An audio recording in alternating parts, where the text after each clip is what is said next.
If you've been practicing for any length of time and watched my videos on the grammar rules, this should be a very quick and easy rule to identify just based on the answer choices. This is almost certainly testing appositives. I know that because I have the name of a person and their title, their description, definition, however you want to think about it, and I have clear rules for how I want to go about that.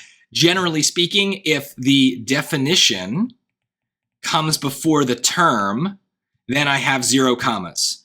If the term comes before the definition, that's how you usually write in a positive. You use 2 commas to insert the definition as an interruption into the sentence. So what do I mean by term and definition? Well, the term is what you would Google, what you would throw into Wikipedia. Would you throw linguist in there? No. You'd throw in Diane Massam. And then the definition, who is she? She's a linguist. So I probably am looking at the 0 comma situation, which probably makes choice C right. But I see I've got some weird things going on here, right? I got a colon and D. So I don't know. I'm never going to just pick something based on the rule. I always want to get the full context because for every rule, the SAT is going to find some way to challenge our assumptions. So let's take a look at what's going on here.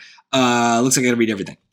The Austronesian language family includes Tagalog, Malagasy, and some 1,200 other languages throughout the Pacific, making it one of the largest language families in the world and of keen interest to linguist Diane Massam of the University of Toronto.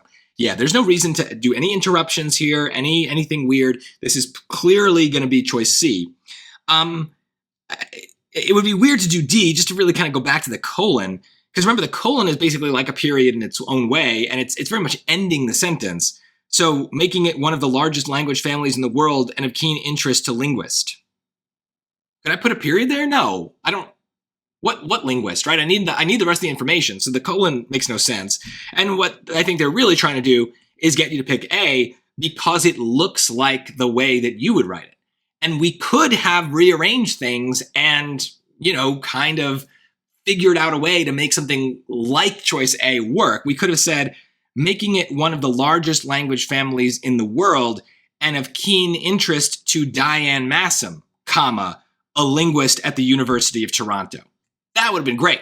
And then why don't we need a second comma? Well, because we're ending the sentence. And so that's sometimes why something like B might end up being right, even though, in this case, obviously it's not. But like there are other cases where this 2 comma, 0 comma situation kind of breaks down because we might need a single comma for other reasons based on what's going on in the sentence. So that's why you can't just look at something and be like, it's this rule. This is the way it works every single time. The SAT will always find ways to kind of defy our expectations. But if we understand how the rule works generally, we will be able to respond to those weird situations and still get the question right.